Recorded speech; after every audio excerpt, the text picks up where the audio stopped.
Hey guys, कैसे आप लोग। आई होप आप सभी बहुत अच्छे से होंगे। दोस्तों बहुत बहुत स्वागत है आप सभी का हमारे इस यूट्यूब चैनल में। गाइस, जैसा कि मैंने आपको प्रॉमिस किया था लास्ट वीडियो में कि मैं बताऊंगा आप लोगों को कि कैसे मेरा ज्वाइनिंग हुआ था एचडीएफसी बैंक में। मैं आपको सारा प्रोसेस डिटेल बाय डिटेल हर एक चीज़ बताऊँगा। तो दोस्तों उसके लिए बहुत ज़रूरी है आप लोग हमारे इस चैनल को सब्सक्राइब कर लें और अपने दोस्तों के साथ भी शेयर करें ताकि उन लोगों का भी हेल्प हो सके। और दोस्तों कुछ इम्पॉर्टेंट चीज़ें भी बताने वाला हूँ जो फ्यूचर में आपको बहुत हेल्पफुल होगा ज्वाइनिंग प्रोसेस में। और कुछ टिप्स बताऊँगा और कुछ गलतियाँ जो आपको इग्नोर करनी चाहिए बैंक में अगर आप ज्वाइनिंग का सोच रहे हैं तो चलिए गाइस वीडियो को स्टार्ट करते हैं। वीडियो को पूरा एंड तक देखिएगा ताकि आपसे कुछ मिस ना हो।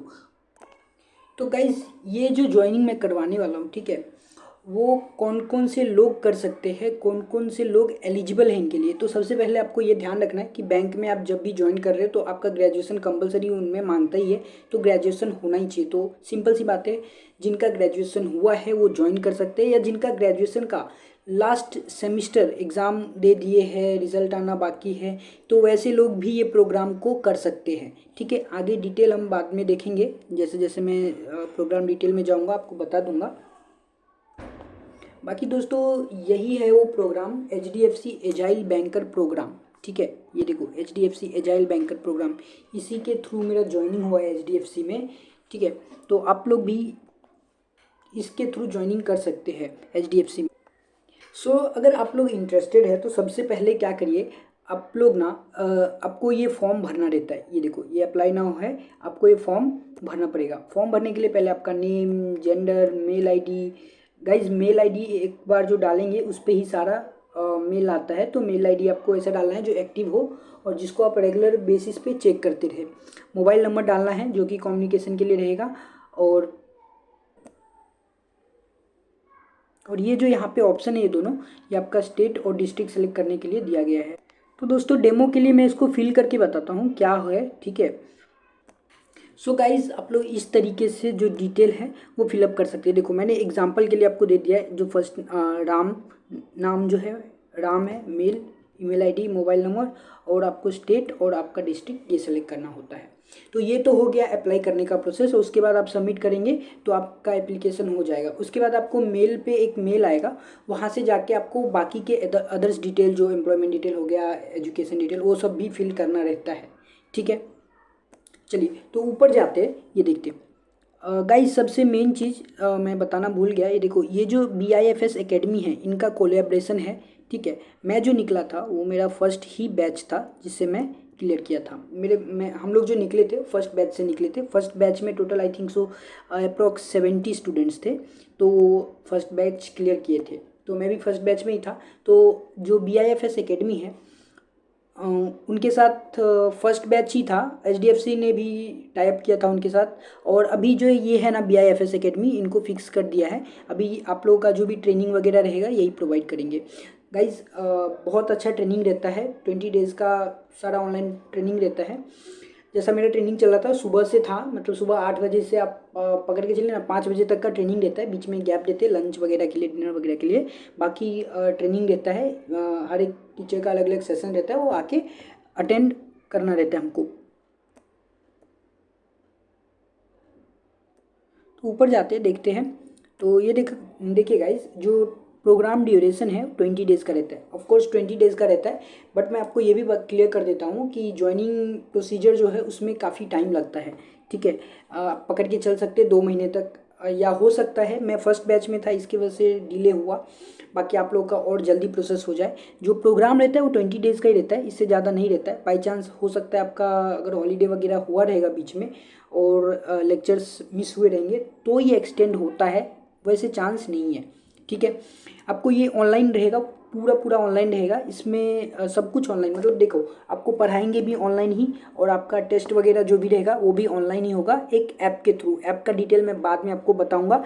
ठीक है, उसके बाद आपको ये ट्रेनिंग कंप्लीट करने के बाद जो रोल मिलेगा, ठीक है, वो असिस्टेंट मैनेजर का मिलेगा। Okay, assistant manager. उसके बाद जो लोकेशन है, पैन इंडिया बोलते हैं लोग, बोलने के लिए है गाइज, पैन इंडिया बोलते हैं, बट मोस्ट ऑफ द आपके नियर बाई में आपको देते हैं।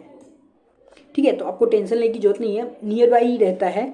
पकड़ के चल सकते हैं, 50 से 100 किलोमीटर के अंदर ही रहता है, ठीक। और जो आपका पैकेज है वो 3.25 लाख पर एनम का है, ठीक है। प्लस देखो इसमें फिक्स्ड सीटीसी तो ये है 3.25 का, प्लस वेरिएबल इंसेंटिव्स भी है।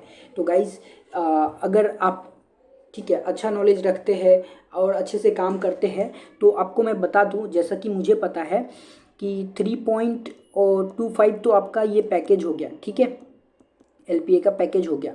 बट जो इंसेंटिव है ना पर ईयर, ठीक है, पर ईयर कितना है, 7 लाख है। मतलब आप एक साल में अगर काम आप अच्छे से करेंगे तो 7 लाख तक इंसेंटिव ही कमा सकते हैं।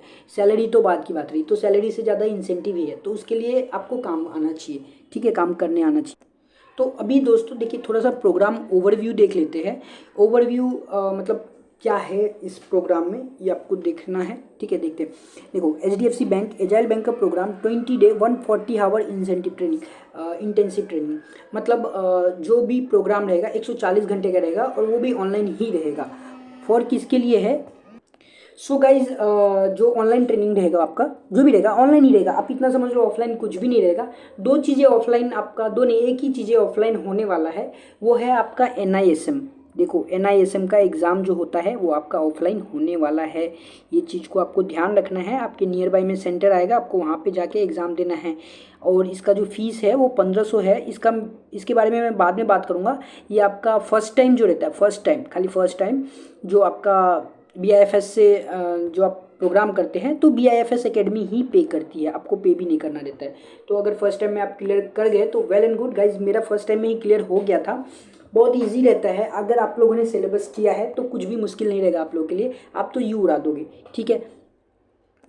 बाकी इसके बारे में मैं अलग से बात करूंगा, क्या पूछते हैं, क्या पढ़ना है आपको, वो सब मैं बाद में बात करूंगा। इसमें करूंगा तो काफ़ी लंबा वीडियो हो जाएगा, ठीक है। उसके बाद देखो for graduates and post graduate दोनों अप्लाई कर सकते हैं, जो कि बिलो 28 ईयर होना चाहिए। तो गाइज इतना ध्यान रखो आप लोग, ये चीज़ बहुत इंपॉर्टेंट है। मतलब बैंकिंग में अगर आप अप्लाई कर रहे हो ना तो एज लिमिट सब में रहता है, सब में एक चीज़ रहता है जो कि है एज लिमिट। ये बहुत इंपॉर्टेंट है गाइज, इस बात को आपको ध्यान में रख के चलना पड़ेगा कि आप टाइम वेस्ट भी नहीं कर सकते। आपको जितना जल्दी ये मौका मिलता है आपको वो चीज़, ठीक है, उसके लिए तैयार रहना होगा और वो एक्सेप्ट करना होगा। तो एज लिमिट भी है इसमें, और बाकी के भी प्रोग्राम जो भी है उसमें भी है, तो उस बात का भी ध्यान रख के आपको इसमें एनरोल करना है। उसके बाद prepare candidate for assistant manager roles, guys prepare करता है, इसमें सब कुछ पढ़ाते हैं आपको, जैसा प्रोडक्ट नॉलेज देंगे, कैसा कैसा बैंक में थोड़ा बहुत ऑपरेशंस का काम होता है, एग्जैक्ट तो नहीं दे पाते बट देते हैं। Include 6 industry recognise certification, 6 type का, मतलब 6 सर्टिफिकेट्स देते हैं आपको, ठीक है। मेरे पास सर्टिफिकेट भी है, आप अगर डिमांड करते तो मैं उसके लिए भी अलग वीडियो बना दूंगा और सारे सर्टिफिकेट भी आपको दिखा दूंगा, ठीक है। मेरे पास सारे के सारे अवेलेबल है, ठीक। उसके बाद पैन इंडिया जॉब अपॉर्चुनिटी, मतलब क्या है कि आप कहीं से भी हो, चाहे बिहार से हो, चाहे मध्य प्रदेश से हो, चाहे कहीं से भी हो, आप अप्लाई कर सकते हैं, ठीक है। ये नहीं कि मैं महाराष्ट्र में हूँ तभी कर सकता हूँ, या मैं बिहार में हूँ तभी कर सकता हूँ, या मैं यूपी में हूँ तभी कर सकता हूँ, कहीं भी हो आप वहाँ से कर सकते हैं, आप अपने स्टेट के लिए करो, okay. Practical training with real world banking experience, real world banking experience, exposure बोल सकते हैं, मतलब प्रैक्टिकल ट्रेनिंग रहता है। अभी क्या है इसमें तो मुझे तो नहीं पता, बट ठीक है, बैंक के बारे में बहुत सारा नॉलेज आपको हो जाएगा अगर ये चीज़ आप अटेंड करते हो तो, ओके। सैलरी पैकेज तो आपको पता ही है, प्लस इंसेंटिव है इसमें, तो ये तो फिक्स है 3.25 प्लस इंसेंटिव है आपका जो कि 7 लाख तक होता है पर ईयर, ठीक है। Boost skills confidence and career perspectives of BIFS sector. अब इसमें क्यों बोलते हैं स्किल्स, क्योंकि आपको नॉलेज मिलेगा भरपूर इसमें, ठीक है। कॉन्फिडेंस, क्योंकि ये लोग सेल्स की भी ट्रेनिंग देते हैं, कैसे कस्टमर हैंडल करना है, कैसे बात करना है, तो इस सब का भी आपको आइडिया रहेगा, ठीक। तो ये आपको हेल्प करता है। तो ये इसका जो भी है एजाइल बैंकर प्रोग्राम का एक ओवरव्यू था गाइस। अगर मैं बहुत डीप में जाऊंगा तो वीडियो काफ़ी लंबा हो जाएगा, और मैं नहीं चाहता वीडियो काफ़ी लंबा करूं, बट कुछ इंपॉर्टेंट चीज़ें हैं जो आपको ध्यान देना भी बहुत ज़रूरी है। आपको यूट्यूब पे लाखों वीडियो मिल जाएंगे इस प्रोग्राम के बारे में, बट मैं जो कि इस प्रोग्राम के थ्रू होके गया हूँ तो मुझे बोल सकते हैं आप लोग, मैं आप लोग को बेटर गाइड कर सकता हूँ। तो आप लोग को वीडियो स्किप नहीं करना है गाइज, मैं चाह रहा हूँ जितना शॉर्ट में हो जाए वीडियो में ख़त्म करता हूँ। चलिए अबाउट रोल, आप रोल देखो, रोल बहुत इंपॉर्टेंट है, आप क्या करने वाले हो assistant manager, as a assistant manager क्या रोल रहेगा आपका। तो देखो आप लोग पीबी रहोगे, जो कि शॉर्ट फॉर्म है पर्सनल बैंकर का, ठीक है। पीबी रहोगे, पर्सनल बैंकर सेल्स, मतलब समझ लो आप। ये देखो इसमें पहला रिस्पॉन्सिबिलिटी में लिखा हुआ है सेल्स एंड बिजनेस डेवलपमेंट, तो यही रोल रहेगा आपका। देखो आपका मैं बताऊं आपको, अगर सेल्स से आप लोग भाग रहे हो तो सीधा सीधा मैं क्लियर कर देता हूँ आपको। बैंक में कोई भी स्टाफ हो, चाहे कौन से भी डिपार्टमेंट में हो, भले वो कैश में बैठा हो, कैश काउंटर में बैठा हो, ठीक है, चाहे वो ब्रांच मैनेजर हो, ओके, या फिर कोई और स्टाफ, कोई भी स्टाफ हो, हर एक को टारगेट रहता है सेल्स का। मतलब सेल्स तो करना ही है। अब क्या करना है, तो देखो करेंट अकाउंट है, सेविंग अकाउंट है, ये सब आपको सेल्स करना है। और क्रॉस सेल में बोलूँगा तो थर्ड पार्टी प्रोडक्ट्स होता है, TPP, जो कि थर्ड पार्टी प्रोडक्ट्स रहता है, जो कि इंश्योरेंस है अपना, ठीक है। म्यूचुअल फंड हो गया, जिसका आपको NISM कोर्स भी करना है, जिसका सर्टिफिकेशन भी करना है। इंश्योरेंस IITA करना पड़ेगा आपको इंश्योरेंस सेल करने के लिए। और भी बैंक के थर्ड पार्टी में बहुत सारे प्रोडक्ट होते, तो वो सारे इंक्लूड होते इसमें। तो गाइज ये सारे प्रोडक्ट है, आप देख लो एक बार। ये demat, credit card, fix deposit, loan, insurance, ये सब थर्ड पार्टी प्रोडक्ट है, ओके। इंश्योरेंस वगैरह। उसके बाद पोर्टफोलियो, अब इसके बारे में आप इग्नोर अभी इसके लिए करो, क्योंकि ये जो पोर्टफोलियो होता है ना, पीबी सेल्स वाले में जो क्लासिक रहता है ना, क्लासिक उन लोगों के पास रहता है। पोर्टफोलियो मतलब क्या, आप लोगों को एक लिस्ट दे दिया जाएगा, एक लिस्ट, देखो भाई ये कस्टमर, ये कस्टमर, ये कस्टमर, बहुत सारे लिस्ट में बहुत सारे कस्टमर रहेंगे। आपको उनको बस कांटेक्ट करके बिजनेस निकालना है। वो लिस्ट में अच्छे अच्छे कस्टमर रहते हैं, अच्छे अच्छे बिजनेस वाले भी रहते हैं, तो वो क्लासिक वाले को रहते हैं, आपको नहीं रहते, तो आप भूल जाओ, ठीक है।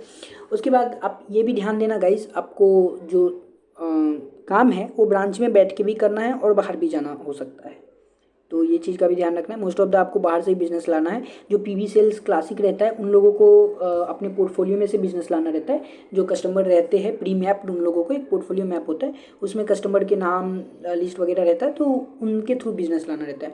आपको बाहर से भी ला सकते हैं, आपको कोई रिस्ट्रिक्शन नहीं है, उल्टा अच्छा है। वॉक इन कस्टमर भी जो बैंक में आएगा उनके थ्रू भी ला सकते हैं और बाहर से भी, ठीक है। तो पोर्टफोलियो का ये हो गया फंडा क्लियर। उसके बाद कस्टमर सर्विस रिटेंशन, तो ये चीज़ भाई सही है। Customer service retention, customer service आपको देना पड़ेगा, चाहे हो सकता है आपको ऑपरेशन का काम मिले जिसमें आपको कैश काउंटर पे बैठना पड़े, हो सकता है आपको पासबुक प्रिंटिंग करने के लिए बोले, कुछ भी बोल सकते हैं। ऑपरेशन के जितने काम होते हैं वो भी होता है, ठीक है। अगर कस्टमर अकाउंट क्लोज करने के लिए आया तो उनको रिटेन करना है, क्लोज क्यों कर रहे हैं अकाउंट, वो सब पूछ के अगर कस्टमर रिटेन होता है तो रिटेन करना है। ऑपरेशन एंड कंप्लाइंस, देखो ऑपरेशन एंड कंप्लाइंस जैसा कि मैंने कहा, ऑपरेशन में वही रोल रहेगा आपका कि KYC वगैरह देखना है, ठीक है। ऐसा नहीं कि कस्टमर दे दिया आपको, उनका ध्यान, जो कस्टमर आपको दिया आपको उसका ध्यान रखना है, KYC वगैरह करना है, कोई एरर ना हो डॉक्यूमेंटेशन में, ठीक है। और लॉकर अलॉटमेंट वगैरह भी, ये सारी चीज़ें मैनेज करना है एज अ पीबी आपको। उसके बाद गाइज आगे जाएंगे तो 5 स्टेप्स है, ठीक है, 5 स्टेप्स है इसके, तो आप 5 स्टेप्स कंप्लीट करेंगे तो ज्वाइन हो पाएंगे। पहला तो देखो एप्लीकेशन फॉर्म फिल करना है, मैंने जो फर्स्ट में किया था आपको पता होगा, तो वो चीज़ आपको फिल करना है। उसके बाद आपको मेल पे आता है एक और फॉर्म, वो फॉर्म भी कंप्लीट करना है आपको। उसके बाद आपको देखो वो भी हो जाएगा ना फॉर्म फिल के, उसके बाद आपको टेस्ट देना है, एप्टीट्यूड टेस्ट एंड जो भी है असेसमेंट, जो भी देना है आपको, एग्ज़ाम देना पड़ेगा, एग्ज़ाम देंगे। उसके बाद यहाँ पे मेंशन नहीं है बट आपका इंटरव्यू भी होता है, ठीक है। और एक बात, इंटरव्यू में कुछ टिप्स है, कुछ ट्रिक्स दूंगा मैं, नेक्स्ट वीडियो में दूंगा, नहीं तो वीडियो काफ़ी लंबा हो जाएगा, जो आपको फॉलो करना है, तब जाके आपका सिलेक्शन होगा इंटरव्यू में, ठीक है। इसके बाद टेस्ट के बाद इन लोगों ने नहीं मेंशन किया बट इंटरव्यू भी होता है, ठीक है।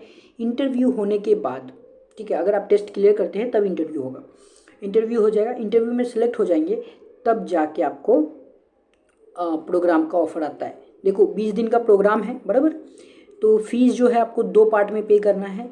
एक तो जब आप सेलेक्ट हो जाओगे प्रोग्राम में, ठीक है, इंटरव्यू क्लियर हो जाएगा आपका और प्रोग्राम के लिए आप एलिजिबल हो जाओगे, तब आपको BIFS एकेडमी खुद ही कांटेक्ट कर लेगी फ़ीस के लिए। तो आपको ध्यान रखना है कि कोई और कांटेक्ट ना करे। BIFS एकेडमी से जो भी कांटेक्ट करेंगे उनका डिटेल वगैरह लेके, उसके बाद आपको जो फीस है, ठीक है, स्टार्टिंग में तो आप 10,000 पे कर सकते हैं, ठीक है। स्टार्टिंग में बोलेंगे आपको 10,000 पे करने, और जैसे ही आपका कोर्स स्टार्ट हो जाएगा बाकी के भी अमाउंट आपको पे करना है। गाइज मैंने लोन के लिए पूछा था बट लोन फैसिलिटी उनके पास अवेलेबल नहीं थी, तो हो सकता है आपको कैश में ही जाना पड़े, तो इसके लिए भी आपको रेडी रखना है। फीस कितना है वो हम आगे देखेंगे। और उसके बाद 20 डेज़ का ट्रेनिंग चालू हो जाएगा। जब आप फीस 20 डेज़ का ट्रेनिंग जैसे स्टार्ट होगा आपको फीस भरना है। ये ख़त्म होगा उसके बाद आपको एज अ असिस्टेंट मैनेजर कहीं भी पैन इंडिया दिया हुआ है, नियर बाय में ही देते हैं मोस्ट ऑफ दी, तो आपको फिर एज अ असिस्टेंट मैनेजर आप ज्वाइन हो जाओगे। उसके बाद गाइज, उसके बाद एक चीज़ ध्यान दो, इसके बाद भी आपका ट्रेनिंग वगैरह होता है, जो कि आपको देखो आप फ्रेशर्स जा रहे हो, एज अ फ्रेशर्स जा रहे हो, यहाँ पे आपको नॉलेज नहीं है बैंक का, तो फिर से 1-2 ट्रेनिंग होता है, जैसे HR ट्रेनिंग हो गया। HR मतलब क्या कंप्लाइंस है, क्या करना चाहिए क्या नहीं करना है, वो सब तो सब बाद में मैं एक्सप्लेन करता हूँ आगे वीडियो में, ठीक है। आगे देखते हैं प्रोग्राम के कुछ एडवांटेजेस दिए हैं, तो ये भी देखो 100% job guarantee at HDFC bank. भाई सही बात है, 100% गारंटी देते हैं लोग, खाली आपको मेहनत करना पड़ेगा, बट फिर भी मैं बोलूँ आपको फेल वगैरह नहीं होना है NSM एग्ज़ाम में, ठीक। 20 days power pack learning, 20 days जो पावर पैक बोल रहे हैं ना गाइज, इतना ध्यान तो सुबह से लेकर शाम तक बिठा के रखेंगे, आपको पढ़ना है। Real world training and case studies, अब इसमें थोड़ा बहुत देते हैं आपको case studies. Expert faculty from BIFS sector, guys faculty जो रहते हैं उनके बहुत ही बेटर रहते हैं, बहुत अच्छे रहते हैं, मैं बोलूँ तो बहुत ही अच्छा पढ़ाते हैं, ठीक है। इंडस्ट्री रिकॉग्नाइज सर्टिफिकेशन, जो कि आपको सर्टिफिकेट है वो भी प्रोवाइड करता है। मैंने कहा था ना NISM का, ये देखो NISM का भी सर्टिफिकेट प्रोवाइड करेगा अगर आप पास हो गए तो, ठीक है। एलिजिबल कौन है, ये देखो एलिजिबिलिटी देखो, और full time graduate from UGC and central government recognise institute, ठीक है। No academic gaps in schooling. देखो गाइज सबसे मेन चीज़ आपको, देखो गाइज इस चीज़ का बहुत बड़ा ध्यान रखना है कि आपके एकेडमी जो आप ग्रेजुएशन वगैरह कर रहे हो ना, उसके बीच में कोई गैप नहीं रहना चाहिए। मैंने कुछ चीज़ें मैंने आपको इम्पोर्टेंट बताया था, तो गैप नहीं रहना चाहिए। अगर आपके जैसा देखो 12th हो गया है, आप गैप लेके ग्रेजुएशन कर रहे हो, तो ये सब चीज़ें नहीं होना चाहिए, ये सारी चीज़ें भी चेक होती है गाइज। देखो बैंक में ज्वाइन करना मतलब एक एक चीज़ आपका, हर एक स्टेप्स, हर एक चीज़ चेक होगा, और ये एज लिमिट है, ओके। देखो प्रोग्राम फीस जो है आपका 40,000 प्लस GST पकड़ के चलो, आपको 47,000 भरना है, 47,000 भरना है। लोन की फैसिलिटी बोलते हैं लोग, बट मेरे को तो नहीं दिया था, आपको दे तो बेटर है। कैसा मैं फर्स्ट बैच था, तो मुझे जो कुछ नहीं मिला हो सकता है आप लोगों को मिले, तो वो चीज़ भी आप लोगों के लिए एक अपॉर्चुनिटी रहेगी। और मैं जैसा कि मैं फर्स्ट बैच से निकला, तो मैं आपको हर एक चीज़ गाइड कर दूंगा, क्या करना है क्या नहीं करना, सब चीज़ देखो। उसके बाद get end to end banking knowledge and acquire skills, core banking concept सिखाते हैं लोग। रिटेल बैंकिंग, देखो मेनली जो आपका ज्वाइनिंग होगा रिटेल बैंकिंग में ही होगा, रिटेल ब्रांच बैंकिंग बोलते हैं RBB, ठीक है। मतलब ब्रांच में आपको एक ब्रांच दे दिया जाएगा, उस ब्रांच में आपको रिपोर्ट करना है। सेल्स एंड सर्विसेज ट्रेनिंग, ठीक है, ये मिलता है। लीगल एंड कंप्लाइंस नॉर्म, क्या करना चाहिए क्या नहीं करना चाहिए। Knowledge of finance and investment, guys देखो जब आप NISM का करोगे तो आपको इन्वेस्टमेंट का तो पूरा ही नॉलेज हो जाएगा। सॉफ्ट स्किल ट्रेनिंग, ओके, ये इतना चीज़ें हैं। अभी 1 प्रोग्राम 6 इंडस्ट्री सर्टिफिकेट, गाइज ये लोग वही चीज़ को घूम फिर के बता रहे हैं। 1 प्रोग्राम 6 इंडस्ट्री रिकॉग्नाइज सर्टिफिकेट, ठीक है, जो कि आपको बूस्ट करेगी रिज्यूम बिल्डिंग में, gain demand skill and secure your future. देखो certificate in retail branch banking मिलेगा, NISM का मिलेगा, BFS स्किल काउंसिल का मिलेगा, सेबी इन्वेस्टर सर्टिफिकेशन। गाइज ये तो आपको, और ये दोनों का सेम सिलेबस है। ये आप जैसे NISM का करोगे वैसे ही ये सर्टिफिकेट भी आपको ईजिली मिल जाएगा, ठीक है। ये सेबी का, ओके, सेबी का और NISM का। उसके बाद इंटरनल इंश्योरेंस सर्टिफिकेशन, इंश्योरेंस का भी एक मिलती है, और MS ऑफिस सर्टिफिकेशन, ये सारे सर्टिफिकेट आपको मिलेंगे, ठीक है। ये कुछ चीज़ें हैं जो HDFC के बैंक के बारे में, वो मैं इग्नोर करूँगा। कुछ चीज़ें जो है BIFS एकेडमी के बारे में यहाँ पे दिया हो, इसको भी मैं इग्नोर करूँगा। और कुछ क्वेश्चंस है जो कि पूछा गया है, ठीक है, इस कोर्स के लिए, तो ये लोग आप लोग खुद ही ओपन करके देख लेना। फिलहाल मैं जो इंपॉर्टेंट चीज़ें हैं वही बताऊंगा आपको। तो ये प्रोसीजर था गाइस अप्लाई करने का, बाकी इतना ही प्रोसीजर है, आप लोग अप्लाई करो, ठीक है, ठीक है गाइस। सेल्स से आप लोगों को पीछे नहीं हटना है, क्योंकि स्टार्टिंग में गाइस देखो सबका ही सेल्स रहता है, यहाँ तक कि BM को भी, जो ब्रांच मैनेजर रहते हैं उनको भी सेल्स का टारगेट रहता ही है, तो उससे तो आपको पीछे नहीं हटना। बैंक में जो भी पर्सन हो, चाहे देखो गवर्नमेंट में हो चाहे प्राइवेट में हो, सबको सेल्स का टारगेट एंड प्रेशर्स रहता है, क्योंकि अपने आप में देखो HDFC टॉप नंबर पे है, ठीक है, प्राइवेट सेक्टर में टॉप नंबर पे बैंक आता है, ये अपने आप में बहुत बड़ी बात है। आप यहाँ पे अगर ज्वाइन करते हो तो ये भी बहुत अच्छी बात है और बहुत बड़ी बात भी है, ठीक है। इंडिया में प्राइवेट सेक्टर में नंबर 1 बैंक है HDFC, और वर्ल्ड में चौथे नंबर पे आता है। तो ज्वाइन करना है एज अ अपॉर्चुनिटी, आप लोग को अभी मौका मिला है तो ज्वाइन करना है। नहीं तो इसका ही दूसरा प्रोग्राम जो रहता है गाइज, दूसरे बैंक का हो सकता है 2-2 3-3 लाख में। ये तो इसमें पैकेज कम है, बट आप लोगों के लिए इंसेंटिव है इसमें, ठीक है। तो आपको पैकेज का भी अभी इग्नोर करना है। स्टार्टिंग में आपको जॉब मिल रहा है, यही बहुत बड़ी बात है, ठीक है। बहुत से ऐसे लोग हैं जो कि ग्रेजुएशन करके ऐसे ही बैठे हैं, कुछ गाइड नहीं है। तो मैं गाइज आप लोगों को गाइड कर रहा हूँ प्रॉपर, आप ज्वाइन कर सकते हैं, ठीक है। बाकी आपसे मिलेंगे नेक्स्ट वीडियो में। वीडियो काफ़ी लंबा हो गया, 20 मिनट का हो गया गाइज। अगर आप वीडियो देखिए तो आपको ज़रूर से समझा रहेगा। अभी अगले वीडियो में मैं आपसे मिलेंगे और आपको बताऊंगा वहाँ पे क्या आगे का प्रोसीजर है। तो गाइज मैं आपको अगले वीडियो में बाकी के भी कुछ और प्रोग्राम होते हैं, कुछ और बैंक के भी है, ठीक है। तो वो सब भी मैं आपको बताऊंगा कि कैसे क्या ज्वाइन करना है, क्या प्रोसीजर है, उसके बारे में भी बताऊंगा। और आप लोगों को NISM के बारे में भी बताऊंगा, क्या पढ़ना है, कैसे पढ़ना है, वो सब हर एक चीज़ें बताऊंगा। फिलहाल ये वीडियो को मैं लंबा ना करते हुए यहीं पे क्लोज़ करता हूँ गाइज़। एक बात फिर से कह रहा हूँ, अगर आप लोग बैंक में ज्वाइन करना चाहते हैं तो चैनल को ज़रूर से सब्सक्राइब कर ले, और कमेंट बॉक्स में ज़रूर से लिखिए HDFC। कुछ डाउट आते हैं ज़रूर से आप लोग कमेंट करें, कमेंट बॉक्स आपका है, मैं ज़रूर से रिप्लाई करूँगा। और मिलेंगे आपसे नेक्स्ट वीडियो में, तब तक के लिए bye bye. Thank you for watching this video guys. Please subscribe our channel.